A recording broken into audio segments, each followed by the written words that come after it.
That's part of the investigation, Bakari. It's going to be a very specific investigation. They need to pinpoint exactly what happened. And the fact of the matter is, the homicide squad and its investigators work based on facts, not based on suspicions. And so I was asking Detective Sergeant Trevor Grieve why he thought an 84-year-old woman would be targeted in her home. And he said, yeah, it's incredibly bizarre, but he did say this was a targeted suspected arson. Let me show you what the home looks like.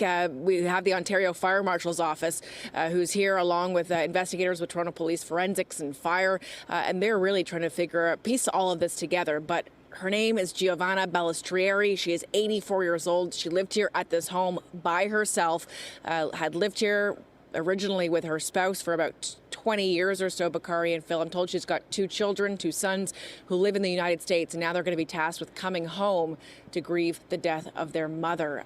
We heard from a rabbi from the Yorkville Jewish Center, and he knew Giovanna, and here's his reaction when we told him that police had actually identified her as the victim in this fire.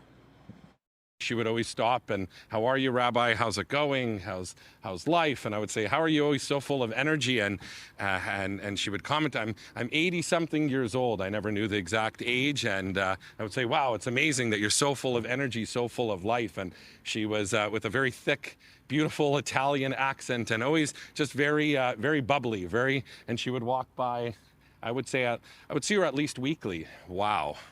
Yeah, a beautiful woman.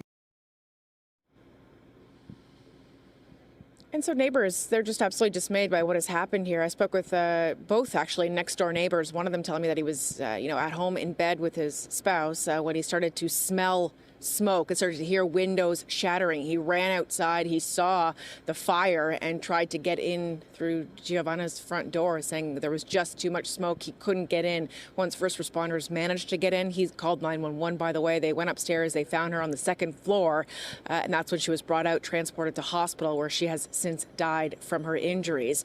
And now police are trying to figure out who is responsible for this. Police said they've obtained a video that one of the neighbors' homes captured. That video shows a single person in dark clothing on the east side of the home, I'm told. A neighbor telling me the suspect wearing a mask and gloves on the side of the home, essentially igniting, according to police, this fire and then disappearing several minutes later. But here's what Detective Sergeant Trevor Grieve had to say when he spoke about just how horrific this is. If I'm going to be candid, this was a tragic and senseless act. In fact, cowardly and deplorable come to mind. This female was home alone, and from my own personal perspective and my team's perspective that are currently investigating, we are going to do everything we can to find the individual who's responsible for that, and we are currently in that process.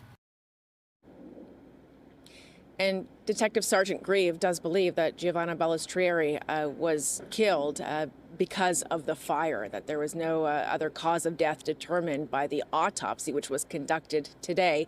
But he is vowing that his team will find the person responsible for this. They don't know what the motive yet is at this point. They wouldn't say if they had any reason to suspect that Ballestrieri would have been targeted for anything. But he didn't say the fact that an 84-year-old woman was the target, whether herself or her property, is incredibly bizarre and strange and disheartening.